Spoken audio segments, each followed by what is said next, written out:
Welcome everybody once more to this special event featuring Gail Stroud and Joanie Mclean, both writers, sisters, and lovely humans.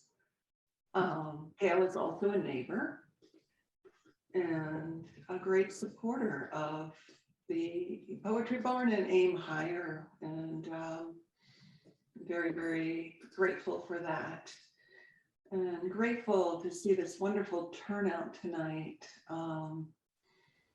Yeah, this is just what I needed, I think, today. So this is Murmurations. It's a new monthly Zoom conversation series by and for women artists. We do not exclude men at all. I'm very happy to see many members of the male persuasion here. But Aim Higher is a nonprofit with a mission to elevate women artists, to help women artists sow paths to success by supplying the support, opportunities, and community for their creative lives to thrive. My name is Lissa Kiernan, the founder of Aim Higher. And as I said, I'm joined today by sister writers Joanie Mclean, poet and ecologist, and Gail Stroud, essayist and empowerment activist.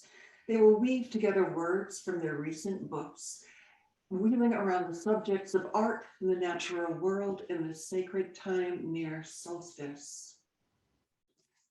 I'm just going to let a couple more people in. All righty. They plan to weave their words together back and forth. They will each read for about 5 minutes and for a total of 20 minutes. And then we'll move into conversation, ending with a Q&A. Up until that time, please make sure that your microphone is muted so that we can have the best possible audio experience. And I'll let you know when it's good to unmute yourselves and turn your microphones back on. We want all your questions. We want a very robust conversation. I'm pretty bad at monitoring the chat window, I will say.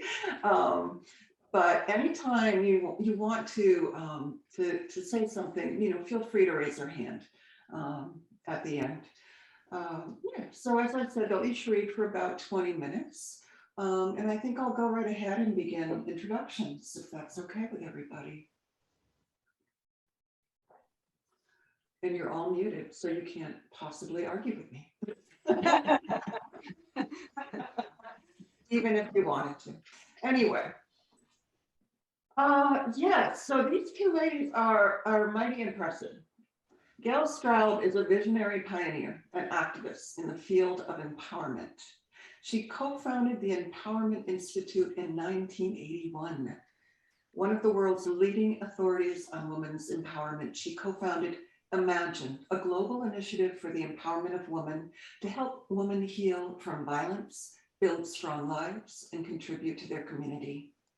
Imagine initiatives are currently underway throughout Africa, India, and the Middle East, where they have impacted over 500,000 lives.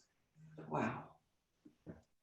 Gail Stroud is also the author of 6 books that have garnered multiple awards, including with her husband, David Gershon, the best-selling Empowerment, which has been translated into over 14 languages, the critically acclaimed The Rhythm of Compassion, her feminist memoir, Returning to My Mother's House, and her love letter to her mountain valley, The Ashokan Way, Landscape's Path into Consciousness, from which she will read tonight, and which won both a Nautilus Award and was a finalist for the Forward Indie Book of the Year Awards. So that's Gail. She's kind of busy. Joanie Mclean holds a BS in Botany from UNC Chapel Hill and an MEM in Plant Ecology from Duke University. A poet, ecologist, and small business owner living in Silk Hope, North Carolina, her poems tell of the seemingly unspectacular landscape in a farming community in the southeastern Piedmont. But when taken as sacred, the fields, forests, and ponds and their inhabitants on her small farm become wisdom keepers, the ones who know. Joanie's poems are built from the patience and close observation of a field ecologist, and braided with the questions and insights afforded by that deeper level of engagement. Her poems have appeared in and won awards from many journals and magazines. She has published 3 collections of poems, the most recent, Every Single Thing, from which she will read today. Both sisters' books were published fittingly by Homebound Publications. I'll put their website link into the chat window if you'd like to check them out. And these are the 2 books that we'll be hearing from. Beautiful covers both, beautiful humans, and whenever you're ready, Gail and Joanie, take us away. Thank you, Lissa. Thank you for that really generous and gorgeous introduction. And oh, there's so many people I love on this Zoom. Hi, everyone. Thank you for coming. Joanie and I are very excited. I want to say first, congratulations, Lissa. This new endeavor, Aim Higher, is so needed in the world. And I hope everyone today listening will find a way to support this. So Joanie and I have never done this before. We're very excited. We're huge fans of each other's work. So we're going to be weaving things, and we'll start in a moment. But Joanie, you probably want to say hi. You have lots of loved ones here today too. Oh, yes, just a quick hello. I'm so grateful to people who come and listen. It's just really very meaningful to me. So thanks for being here. Okay, so everyone, we're going to start, as Lissa has already alluded to, with some reading from both my work and Joanie's work, which illuminates the roots of our love and wonder for the natural world. And then we'll move into honoring this sacred time of solstice, and Joanie will tell you a bit more about that when we get here. So this is from the essay in the book called A Love Affair's Lineage. And it begins with the first line of Aldo Leopold's seminal work, A Sand County Almanac. And he says, quote, "There are some who can live without wild things, and some who cannot." End of quote. I am contemplating when it was that I first knew I couldn't live without the natural world, and how that recognition led me to living in the Hudson Valley and walking daily along the Ashokan Way. Could it be that there is an inexorable line connecting my earliest love affair with nature to this very place where I have spent my entire adulthood? Among my most distinct childhood memories are endless hours spent outdoors near our home in Wilmington, Delaware, in the Brandywine River Valley. An intrepid tomboy, I loved everything about being out in nature. Younger by only 14 months, my sister Joanie was my constant comrade in exploring the territory where we lived.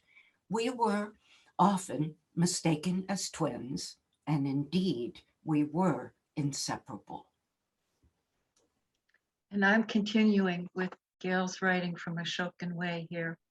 Dressed in scruffy blue jeans and red striped t-shirts with our identical Dutch boy haircuts, we were 2 rascals looking for trouble, shinnying our skinny legs way up over trunks and out onto long branches. We veritably explored every tree in our childhood landscape. And after hanging upside down like monkeys in the trees, we followed the small brook called the Pancake Run down to the Brandywine River with its old stone mills. Along the Pancake Run, we collected stores of treasures, pebbles, moss, bark, and insects. In the winter, we took big sticks and broke the ice. As spring arrived, We made bouquets of wild violets lining the shores of the brook. We cooled off our feet in the run in summer, and in autumn we collected bright red and yellow leaves that we would later press under wax paper. No matter what the season, we arrived at the Brandywine River, drenched and filthy, feeling no less important than Lewis and Clark. That trip down the Pancake Run to the Brandywine River was the Ashokan way of my childhood. By the time I was 6 years old, I knew I couldn't live without regular excursions into the natural world. I knew that if I was sad or mad or confused when I started out, that I would feel better when I returned home, soaked with water of my beloved brook, my pockets full of talismans from the land that I knew like the back of my hand. Later, when I was around 10, there came the summers at Camp Etowah, deep in the Maine woods, called the Skunk Cabin. Our rustic lodging sat on the shores of Kimball Pond, with the entire outline of Mount Kearsarge prominent in our view. From 8 in the morning until bedtime at 9, Joanie and I explored the creeks and sandy shorelines, canoed and swam, discovered loons and bullfrogs, walked the long dirt roads with their canopy of birch, maple, and pine. During those Maine summers, I was on the Ashokan Way all day long. When Joanie grew up, she became a wetlands ecologist and an award-winning nature poet. And I created a home in the Hudson River Valley that so closely mimics the Maine landscape of my childhood that the only explanation for this can be true love. Somehow, I knew that stored in my visceral memory of that land was a blueprint for my happiness. Just slightly softening my gaze, I can look out from my house and watch the Ashokan Reservoir become Kimball Pond, while High Point Mountain shapeshifts into Mount Kearsarge. I am both a girl of 10 and a woman of 70 who knows that she cannot live without the wild.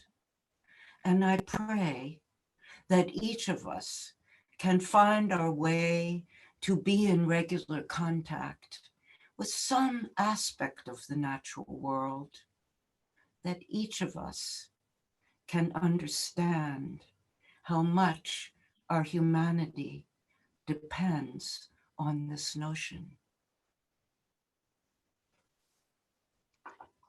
Now a few poems about our childhood. This first one, I wanted to try something. It's called All Souls Day, and it's about speaking with our father. Our dad died in 1987. I think I've got that year right, Gail. We're going to read it together in two voices. And my voice is the speaking to my father, and Gail's voice will be the memories that arise as I go about the ritual of speaking with my father. So, All Souls Day.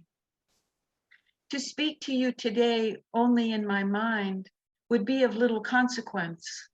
And as I sit and watch the sunrise. When I was little, at the cabin in Maine, you'd invite me to join you by the lake to watch the sunrise, just you and me. Your shoulder so solid against mine. I'd be so taken with the solid weight of you, not like mother's pliancy nor grandma's, not like my sister's wiriness that felt just like my own. I feel the ribbed corduroy of your worn jacket, smell the rich residue of your pipe tobacco. For Halloween, I dress up as a hobo with one of your pipes clamped in my teeth. And as I fell asleep, the bitterness still on my tongue, I'd imagine you must have tasted it too. So now I clear my throat for words, pitch their inflection for close conversation, as though we've simply been apart a while. Yes, this farm is mine. Yes, it is beautiful. Evening, when you gazed across the lawn, I would watch you from the house and know that there was something holy out there for you, something I couldn't see, and I would be afraid. I often think how you would like it here. Sometimes I'm happy, and the other times I'm still okay. Do you know these things already? Thank you, Gail. That was great. So a few more poems about childhood. This next one's from the Pancake Run neighborhood that Gail mentioned. Discovery. Dusk is falling fast towards dark. Mom will call me in soon, but not quite yet. It's June and school is out, so we're allowed to stay up late.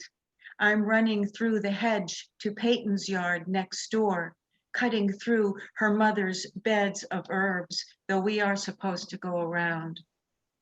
Something tangled catches at my feet. I stumble and fall. My firefly jar tumbles open, spilling tiny chips of luminescence into the fragrant dark, where I kneel to gather my catch back into the jar, amazed to discover that fireflies smell like mint. And this next one, it reflects my childhood memory of longing to lose my humanness, to transcend that that heaviness, that clumsiness of being human. And I retain that longing even to this day.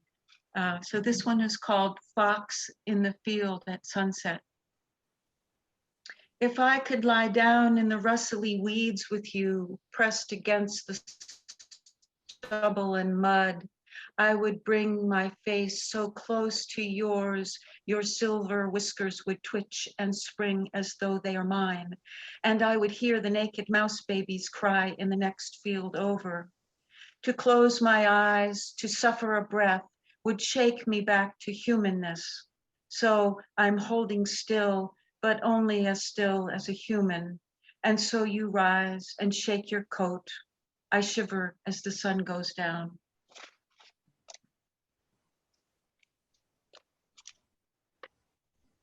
And this last one on childhood's called Snow Coming. Just a quick note, there's a saying here in my neck of the woods that if you hear thunder in the winter, it will snow within 10 days. And it's uncanny how frequently it pans out.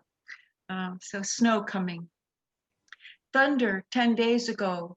So now the sky lowers itself over the barns, grays up hard and grim. The wind tests the tin roof, tries the tack room door. The barn cats hunker in the crannies between hay bales, watching me cut baling twine. I hear the horses pounding up the frozen hill as I fill their hay bags against the mounting storm. In a rush and swirl of hooves and snorting, they fill the barn with their sweet scent, shaking the first flakes from their manes and necks. I have tried to imagine what it would take to leave this all behind, to step up into the jagged wind or fade down the hill and drift against the fence line.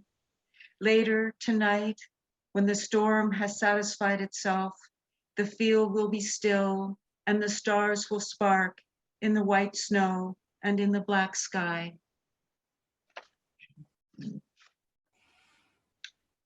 So looks like we're doing fine with time here, and we wanted to shift a bit, as Gail mentioned at the beginning, and talk a little bit and do some readings of ours that have been inspired by winter solstice. There's so many metaphors surrounding winter solstice. It seems that artists and writers and just seekers of all kind are inspired by this time, this sacred time, this holy darkness. It's a time of stripping away, of laying bare, but it's also a time of solace and comfort. So we think in terms of yes, a sacred darkness and a time of stillness and emptiness. Gail and I have both written quite a bit about the solstice, and I should say from the solstice, inspired by this very unique time. It is darkness, but it is also the potential of light, because the solstice is next Tuesday, I guess the 20th. After that, the light will return increment by increment. So this first poem is called Sweet Coming Apart, and it's about the time leading up to, approaching the winter solstice. Sweet coming apart. I could die on a day like this. The light is November, slow and slanting. The mild air, such a pleasure on winter's skin. The occasional breeze charged with the tatting and clacking of sycamore leaves that will hold on a little longer. The red tails are through with their arduous getting and raising and fledging. They wheel and scree, cruising for field rats. Beyond them, there is nothing but blue and blue and blue. I could step away from myself now with no regrets about the frost that will come and reclaim the fields tonight, or the woodpile wanting, the lantana unpruned. I can see from the duff in the woods, from the hay in the field, that it would be a gentle parting. And if I were to long for any of this here, it would not be for long. If you can stay still with a day like this, let out your breath, open your palms to this, then the particular bundle that is here and now is just one season's glory, no loss, only this waning light, then falling darkness and the sweet coming apart.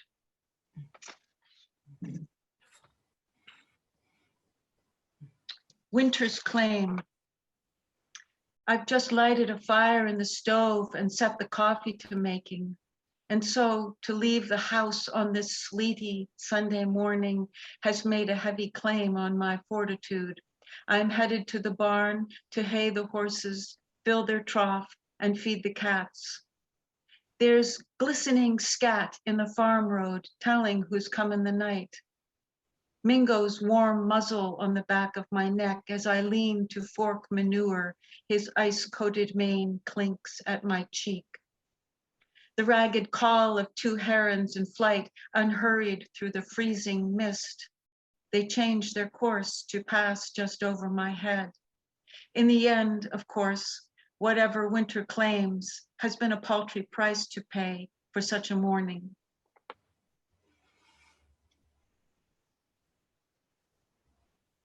Storm, winter solstice. 1. Sleet and wind take the farm as night comes on, a misery of mud and shivering. Pete, the old bay horse, stands in the paddock, head lowered, coat darkened, tail pulled in. Squinting into the sleet, I go to him, touch his shoulder to rouse him, slide a hand under his shaggy coat, feel his warmth there, tug his mane, walk him into the barn, into the steamy, damp, and steady champing of the other horses, rub him down, push him toward the manger of hay. As I head back for the truck, I hear the patient clomp of hooves as Pete heads back out into the storm. 2. Next morning, Pete stands at the crest of the hill, his woolly auburn coat set afire by the low-riding solstice sun that's just cleared the horizon's stark winter woods silhouette.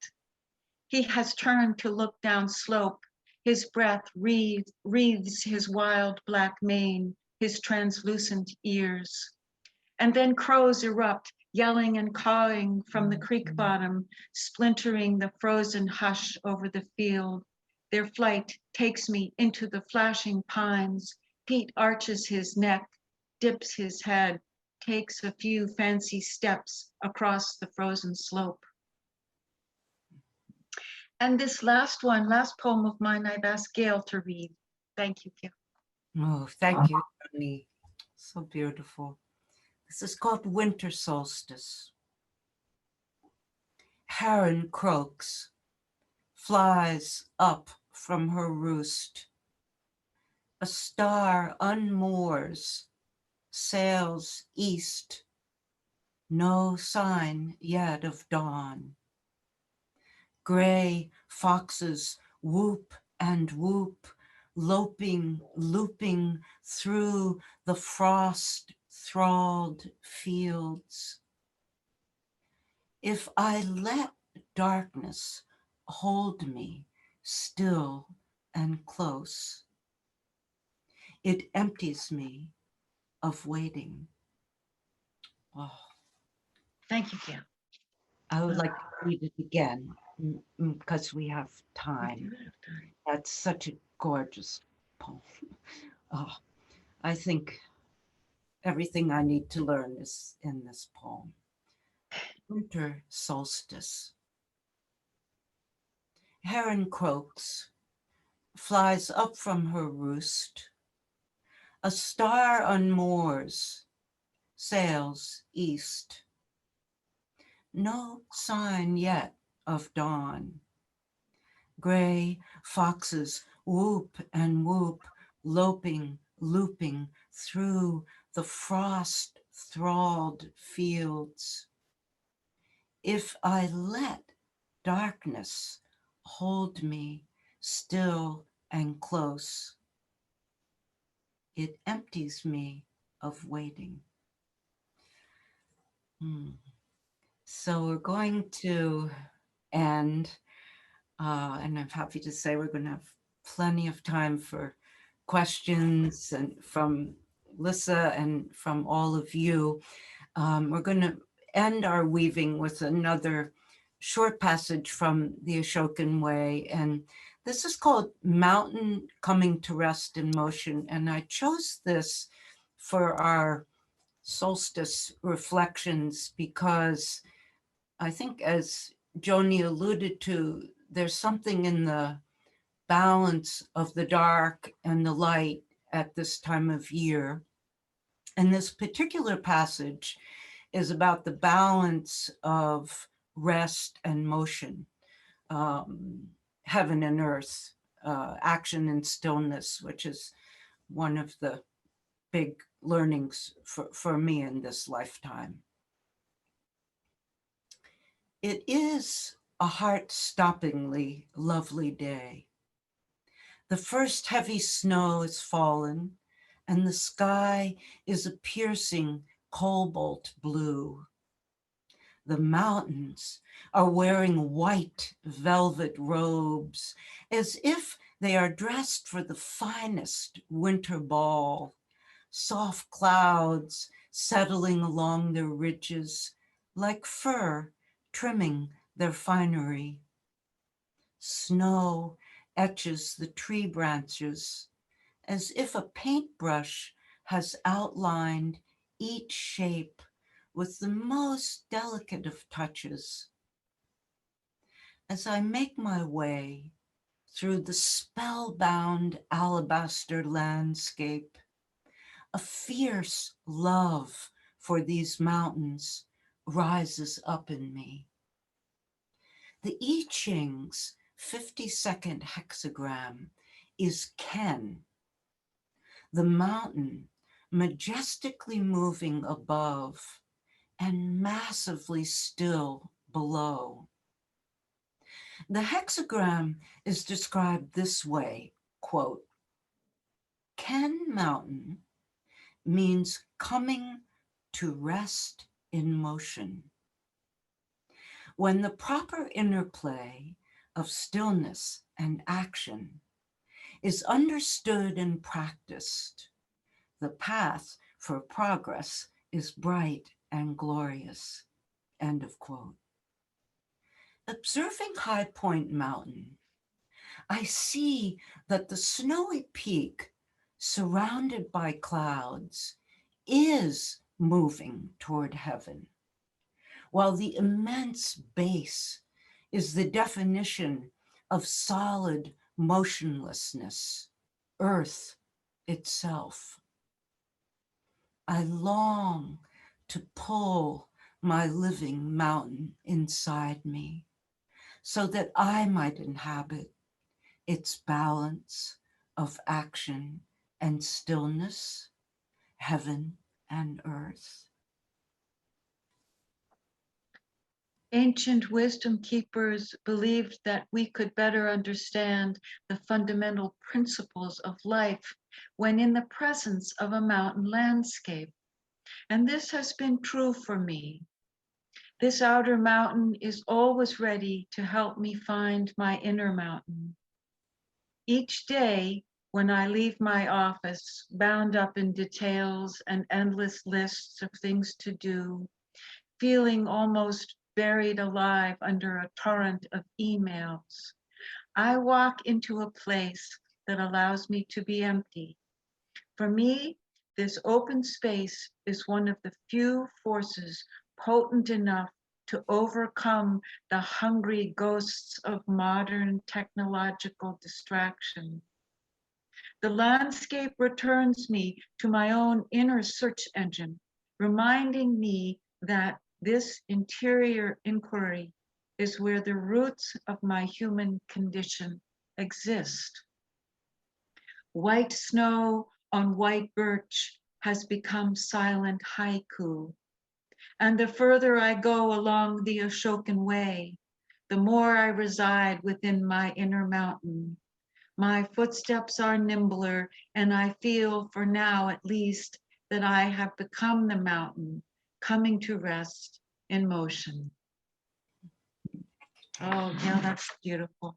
Thank you. Oh, thank you both. That was gorgeous. Oh my goodness. Here's such a similarity too in your styles, whereby Gail's prose is very lyrical and poetic, and Joanie's poetry is, full of the same natural narrative detail that Gail gives us in her prose. True. Just beautiful. Both the selections were just perfect. Thank you both so much for this gift. Thank you, Lissa. It was a great pleasure for us. Yes, Joanie? Yes, really. What a delight to hear Gail read out loud my work and to read hers and know people are listening. This is talk about shape shifting. That's great. Yeah. Shifting. It was all kind of just seamless, the way you guys went back and forth, reading your own, reading each other's.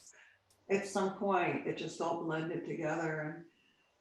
And I'd like to start with a question about that, which is a little off script. I hope you won't mind, but it does beg the question, and there was writing that you shared with us tonight about your father and your childhood. What do you think made you both grow up to be writers? Wow. Your parents writers? Were they artists? Were they encouraging of artistic careers? Any thoughts on that? Joanie, go first. This is a great question, Lissa. It is a great question. My mom was an artist. She was a painter. I have her watercolors all around my house. And my dad was a woodworker, a furniture maker. So they both were very creative. I think specifically on your question, Lissa, why did we both become writers? I think it was our education. I won't get too long-winded here. We went to a very, very unique, very small private school where my father was a teacher from kindergarten through the 12th grade. And art, as well as, well, gosh, we were both great athletes, sports, academics, everything was all of those aspects of education were equally emphasized. None was considered more important than the other. I mean, and that was really sincerely held to. So we were very meticulously taught to write clearly and effectively. And I got into college, and I don't know if Gail had this experience, but having to write a paper in your freshman year at college just drove people to tears and drink and drugs and everything else. And sure, I'll write an essay, I'll write a 5-page, but I'd been doing it, and it was so easy. There was no barrier between my thoughts and the paper, and it served me very well. And so I think the writing was direct for me, came directly from this really superb education that I had. I agree with that, Joanie. And I think we could say about our parents, both were very artistic and encouraged us. And I think maybe for me, my husband's on this call and he can vouch for this. I'm a voracious reader. I mean, it's voracious. And that happened when I was started in 5th grade. I remember Miss West, Joanie, and I just couldn't read enough books. I inhaled them. And I think, as for many writers and poets and artists, my love of reading and books is so intrinsically interwoven with my love of writing.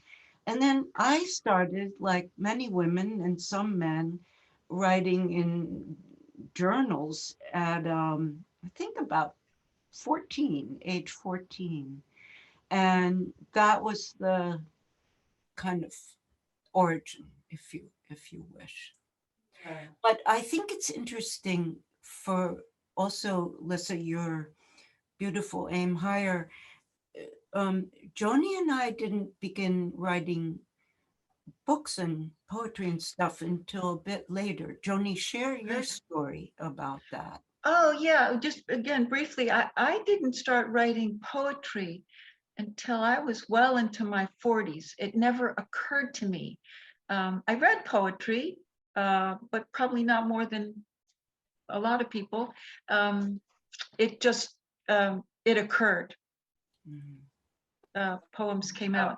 I had spent many years prior to that as an environmental consultant, and nobody will probably know what this means, but writing Federal Register notices. This was environmental regulations written in legalese such that no one can get out from under them. So the precision of syntax and of word choice was absolutely essential. And believe it or not, I think that as dry can be experience, really has made me love poetry, because it's selection of words and how to place them in a line.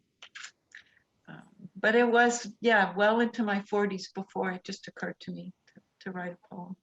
I love that. Well, thank you for sharing that.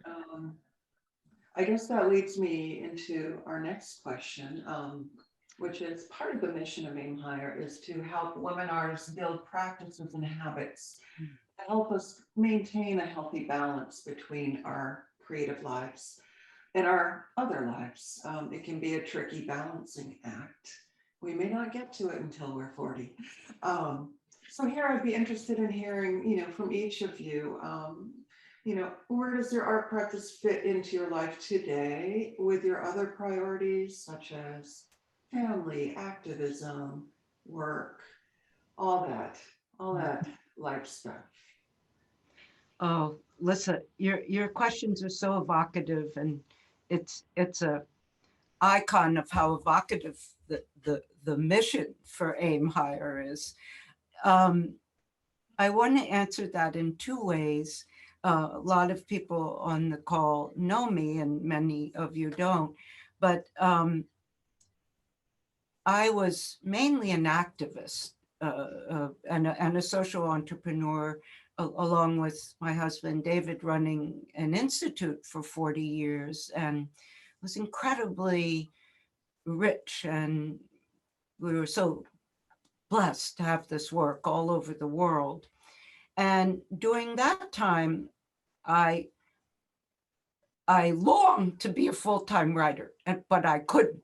I was like in the decades of my 40s and 50s and into my 60s, as all of you know me, insanely busy.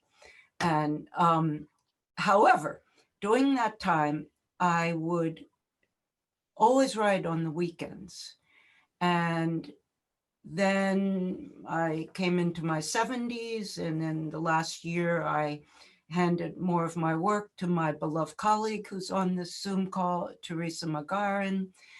And I finally, at 72, could write full time.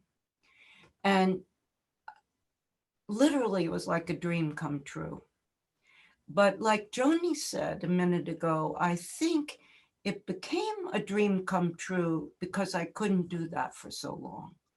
And the 2 days a week was, I want to say to anyone on the call who's a writer or painter or dancer or whatever, even if you can only do a day a week, it still counts and it still adds up. And just one other thing that's important to your question, Lissa, and then I want to hear what Joanie says. My writing practice is just like my spiritual practice. And all the principles, and I've had that practice for 50 years. I started pretty early with a mindfulness practice. And all the principles of that practice are the most important ones in having a balanced craft. So go to your cushion every day. In this case, instead of the cushion, it's a seat at your computer, and show up whether it's a good day or a hard day. And each day it's okay. And another principle of practice is we practice to be out of our way, to become the breath. And when I write well, I'm not there, as everyone knows about that. And I think the other thing that practice teaches, whether it's a spiritual practice or a craft, keep taking chances. Don't stay safe. My spiritual practice has taught me that, and I've tried to apply it also to my craft. Succeed. Wonderfully. Thank you for that, Gail. Did you want to add anything, Joanie?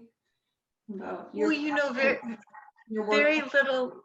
Yeah, Alyssa, very little to add. I think that's interesting to see how Gail and I land in, if not the identical place, very similar places on this issue. My writing of poetry is an integral part of my spiritual practice, a meditation practice, a pretty traditional Buddhist Vipassana practice. And I would say all of the poems that I find worth submitting or publishing have come directly from my meditation practice. As far as finding time to write and working it in with things, as I say, I started writing very late. My son was pretty much an adult by that time. I wasn't raising children. And other than my 9-to-5 work, going to work every day, my life consisted of being in nature. And that's the other absolutely essential informer of my writing. So my writing I have never felt, I'm very lucky, I've never felt that I didn't have the time. Now, certainly I've wanted, you know, more than weekends and so on and so forth, but I eventually came to owning my own business and running my own business. And I had a little more control, or I should say a lot more control of my time. And I think that that's an important consideration here. But when your writing is part of your spiritual endeavors, then, and if you're serious about your spiritual life, it just is part of, it's part of your whole life. It's part of everything you do. You get up in the morning and you are the person with this practice and the person with this writing practice. And I never, because of that dedication, I guess I never have had a serious issue with, oh, I have all this in me that I don't have time to write. I always found the time because it is so important. Yes. Well, good for you. Sounds like your writing keeps you very balanced. Yeah. Spiritually, and that's the crux of it. And well, maybe the crux of Aim Higher's mission is best summed up in this passage from our mission statement. Through our individual commitment to our art, we grow as artists. Through our individual commitment to each other, we help each other grow as creative citizens of the world. I think you've already answered how your art practice benefits you. And how would you say it might benefit other creative citizens of the world? Go ahead, Joanie. Take a crack. I was going to ask you, I didn't quite hear the very end of your question. How, say it one more time? Sure. In your work, is there a social aspect? Do you think about it going out into the world and doing some good? Yeah. Oh, listen, I wish, I hope. I'm not, this is a difference between Gail and I. I'm not an activist. I'm not as politically engaged or engaged in the world. I'm very much an introvert. I live on my farm. My world, in a physical sense, is very small. I don't know there are too many countries Gail hasn't spent time in and gotten to know people in the world.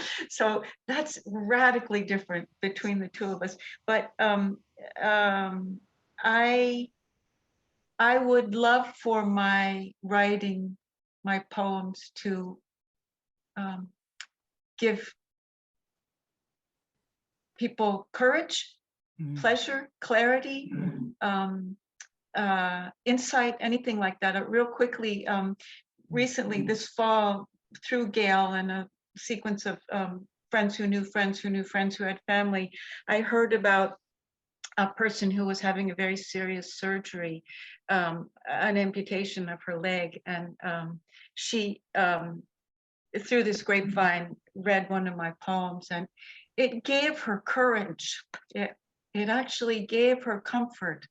And the story got back to me that to me, that's the way in which my writing has some social impact on a very individual level, I think, is all that I aspire to, or all that I have seen it have effect with. But that's very rewarding. I mean, to me, that's worth writing for. Yeah. Writer to reader, one-to-one. Yeah. When you read Sweet Coming Apart, is that the right title? Sweet Coming Apart. Yeah, Sweet Coming. The title alone made me go, oh, this poem has something to say that I need to hear. And that sounds like your friend in the hospital had the same experience. Yeah. Yeah. That's a wonderful gift. Thank you. Yeah. You know, I think also, Lissa, that one of the things so many of us have reckoned with, realized more deeply during the pandemic, and I know this is true for Joanie and I, the role of the imagination. I mean, I'm a writer and I can't even find words for that. The role of the imagination is something so fundamental as food and water. And I mean that seriously. One of the things I have learned in my activism is that activists who are engaged in a creative endeavor, that could be in a tiny village in India or in New York City or anywhere in the world, it fuels them. So it's the intersection between the inner and the outer, which Joanie has so beautifully alluded to. And one of, like spiritual practice, any art form regenerates us, fuels us, restores us, gives us a perspective that is so large. And I think that's become even more important in our world. I would agree. Yeah. Well, thank you both. I'm going to turn it over to the audience at this point for questions. Everyone, feel free to unmute, and if you have a question, would you, I guess, go ahead and raise your hand, and just so we're not talking over each other. Anybody out there? Would love your questions, please. Joseph. There's Joseph, Lissa. Hi, Sorry.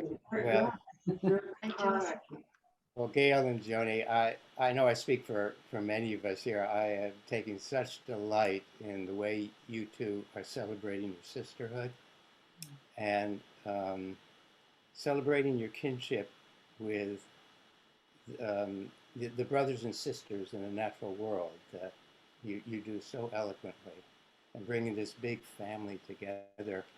And as you both know, I've read both of your books mentioned, cover to cover. And I just realized I've heard them both in my voice and in my cadence. And it's such a delight for me to hear a poet and a writer read in their own voice. So I want to thank you for showing up. And as far as I'm concerned, this is activism in its finest form, right here, what you two are offering, these actions. So just my gratitude. Oh, thank you, Joseph. Thank you. Oh. Yes, Nina. Hi. I'll ask a question too. Joseph, you're absolutely dead on. It was so lovely to hear those two voices, not only reading your own words, but each other's, and especially to watch you listening to one another and see the same smile on two faces. It's beautiful. But I have a question about that wonderful first poem with the father's voice, which Gail channeled. How is that laid out on the page? Or is it actually written in two different fonts or in two different spacings or something? Did you find the two voices as you worked on it together? That's a really kind of fun question to respond to. I wrote it in, I was thinking of holding it up. I think I've got too many scribbles on my pages. Oh, well, I wrote it in two columns. Two columns. Okay. But it's also indented. So there's this one and this one. And then, I cheated. I read a couple poems about our childhood that are not included in the book. Yeah. But that's why it was kind of a fun experiment for me. I didn't know how that would work, but it's All Souls Day. I do honor All Souls Day after Halloween, and I know Dios de los Muertos, people are very practiced at speaking to their dead, and I wanted to do that, and I do regularly now. But as I spoke or came to speaking to our Father, I had memories come up, and I think the way I wrote that was as though I were going to include in the poem only certain of these sections, but I wrote the others just to remind myself, and then I actually wound up keeping them both on the page. Hmm. So it's- yeah. Such Oh, a thank great you. question. Great question, Nina. And Joanie, most people from the Hudson Valley, Nina's incredibly gifted writer and playwright. And wonderful reservoir friend also. Thank you. Iris, you're muted. Iris, yeah. Hi, Iris. Thank you for being Yeah. here. Oh, thank you to you and your sister. Wonderful to hear you together. And the question I have is about you became a poet and Gail is a prose writer. Yet the world you grew up in, I mean, you grew up as almost twins, right? And that entanglement. And the way you observe and your responses, and in both these texts, there's poetry.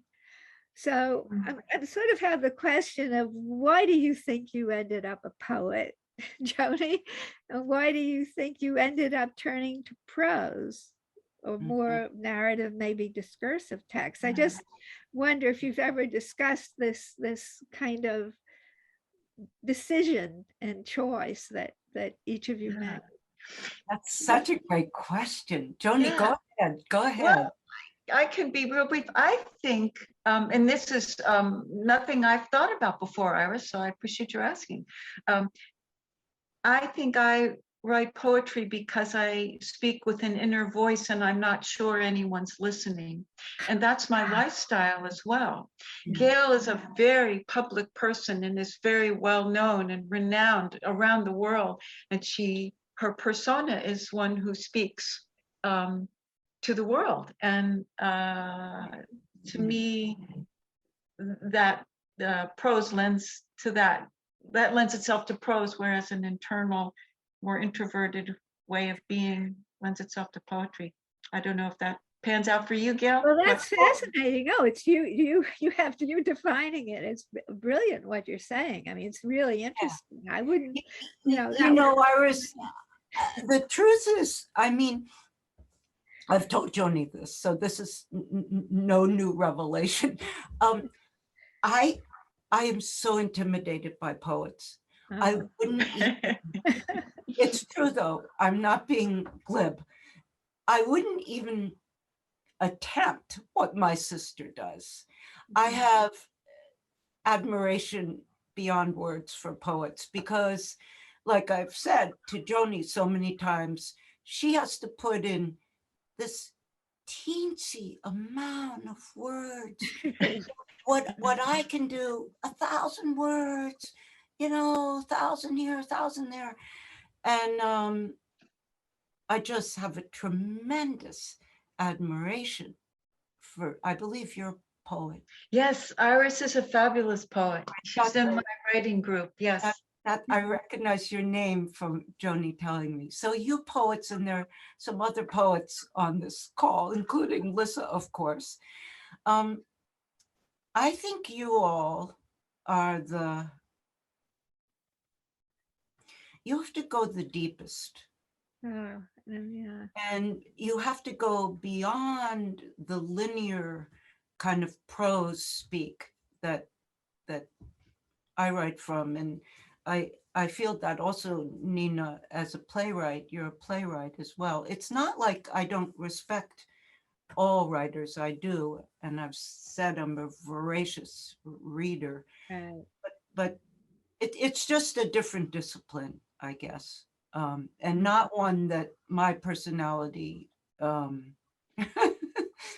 is led toward, I guess. Yeah. Well, both of your answers are so great. I mean, who knows what one would answer faced with that question. I had, in my mind, it was just a totally open question, but I was curious about it, and I just really thank you for being so candid and well spoken. Thank you for your poems. Yes, yes. You know, the other part of it is, for everyone, we take what's given to us. It comes through us, and for whatever reasons, poetry comes through me, and lyrical prose comes through Gail. It's true, Joanie. Karma? I don't know. Hi, Therese. Hi, Therese. Good to see you. Hi, thank you, Gail, and thank you, Joanie, for your readings.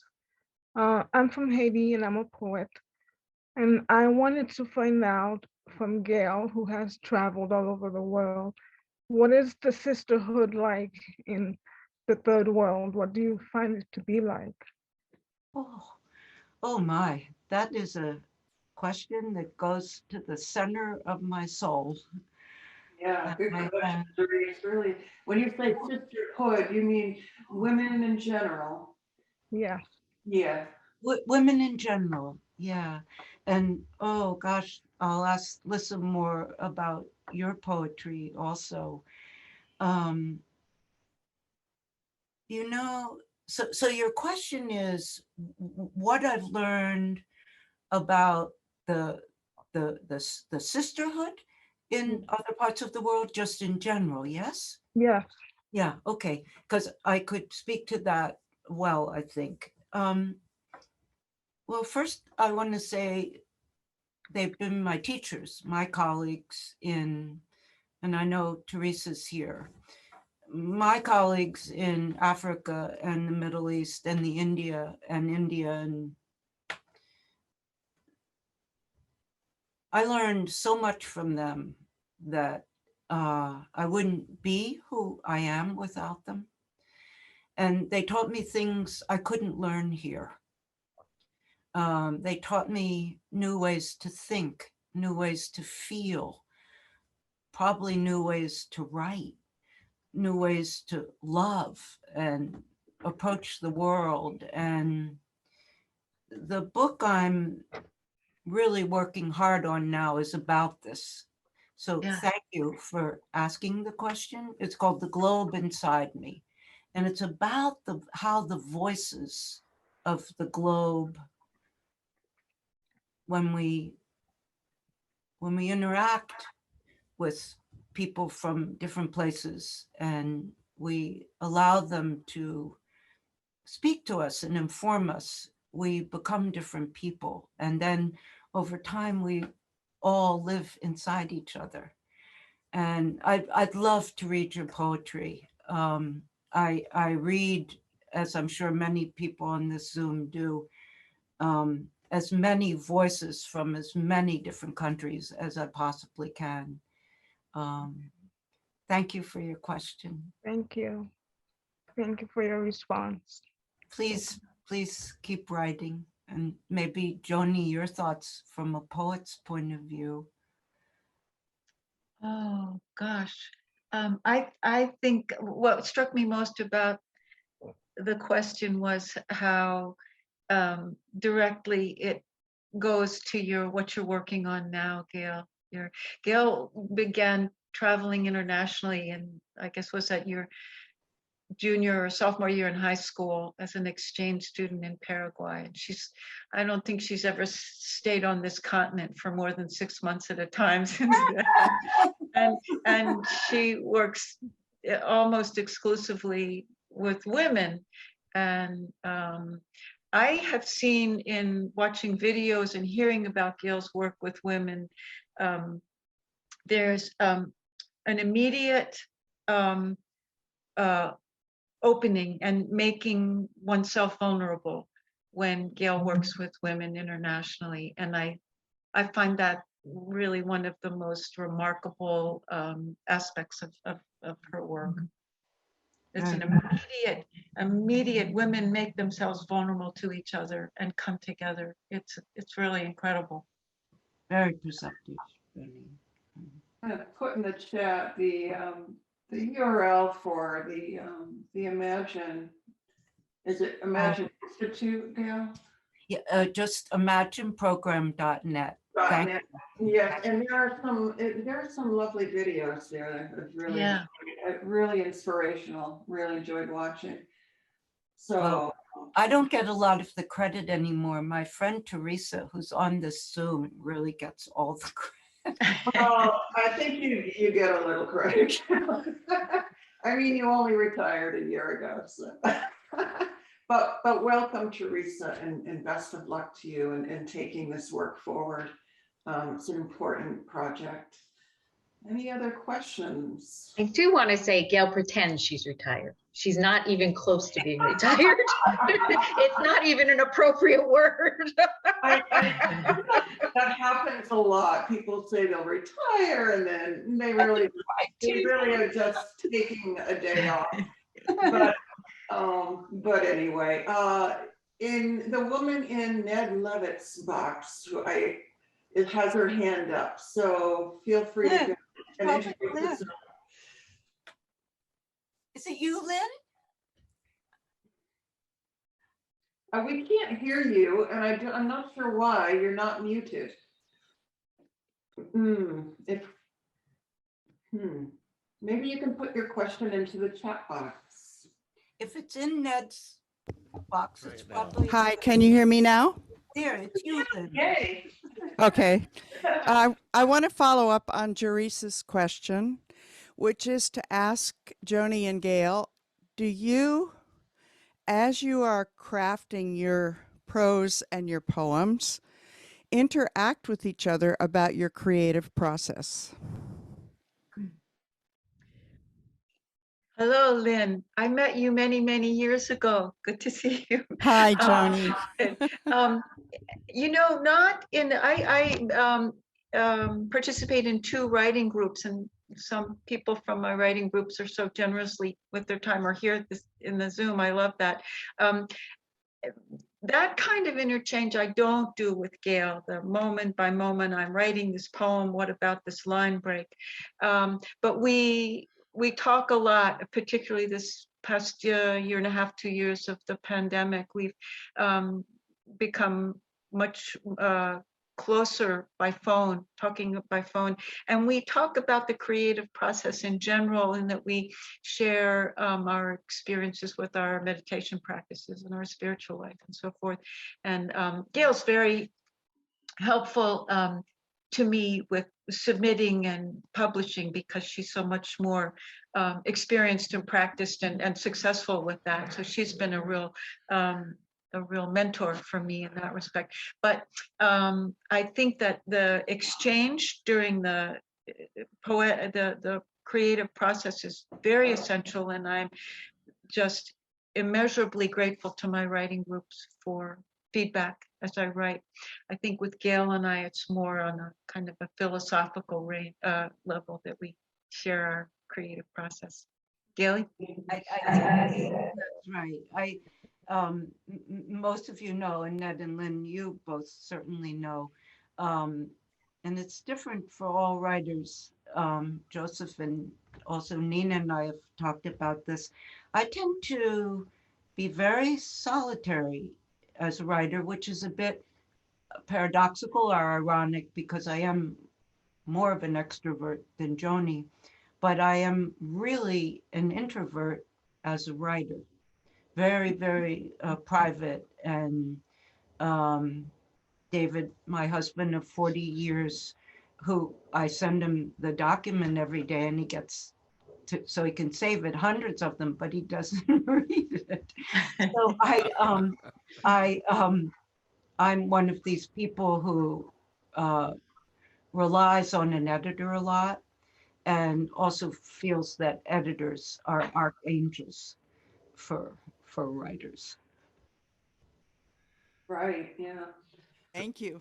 Thank So you. I'd like to follow with a question. I love seeing the two of you together side by side, although Joanie, you just blinked out. I don't know what happened to your video. Here I am. I'm back. The question that's been occurring to me is, which one of you, or which, your father and mother must be very much in both of you, and I'm curious as to which one of you carries more father and which one carries more mother, or what percentages, or if there's any insight you have about that. Yeah. Wow. Ned, that is a Ned question if there ever was one. Oh, wow. Joanie. Yeah, I have, maybe this is audacious of me, but I feel confident in my answer. I am my father's daughter, and Gail is our mother's daughter. Oh, wow. Yeah, for sure. Well, although it's such a provocative question and an important question. I agree, Joanie is our father's daughter. I think Joanie actually, and everybody knows I wrote this whole book called Returning to My Mother's House to try and deconstruct our mother and understand her. And she died very young. I was 23 and Joanie was 22, and she was complicated. And part of that book is relevant to Aim Higher. Of course, it was in the 1950s we grew up, and she was a bohemian in the lofts in Denver in the 1930s and 40s, and prolific, a sculptor and a painter and extraordinarily talented. And then she got married and moved east and had kids, and it was the 1950s, and she really didn't do her art anymore.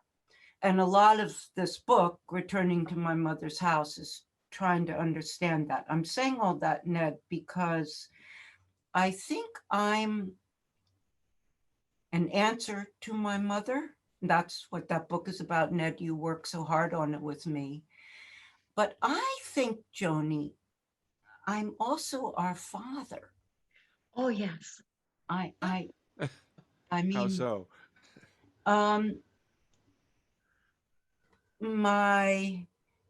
Well, I'll share because I've written about it, so I don't see any reason not to. Our fathers, it connects with my activism, which a beautiful question was about. Our father's father killed himself in the Great Depression. This was, as we know now, many, many suicides then. So we never knew our grandfather. Our father was 12, and he watched his father shoot himself. I'm bringing that up because I feel the root of and it was only spoken once in our childhood, and both Joanie and I have written about this. I feel the deepest root of my longing to serve and the deepest root of wanting to understand suffering, which, to go back to Joyce, your extraordinary question, the women in the global South have helped me understand suffering. But the root of that is my father, because it's like so many of us in our life story, something that's only mentioned once permeates every second. So a truth, a life event that's so profound and so impactful. So I don't know, Joanie. That's why I think that I'm. Yeah. Our father's influence on me is very profound, also. Certainly. Certainly. Yeah. Well, Yeah. thank you so much for sharing that. That's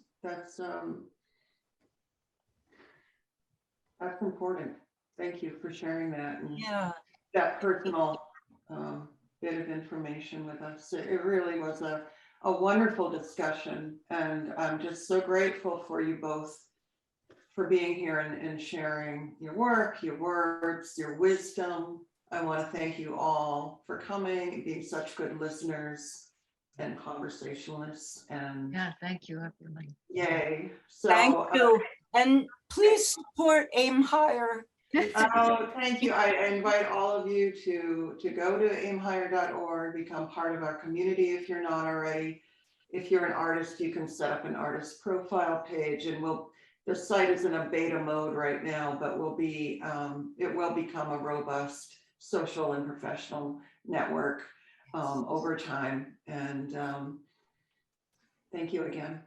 Lissa, thank you. We wouldn't have had this Yes. without you and your vision. Thank you so much. It was an absolute pleasure, Gail and Joanie. You're a delight, Lissa. This has been really fun. Wonderful. Thank you so much. Thank you, everyone. Blessed solstice. Yes. Bye.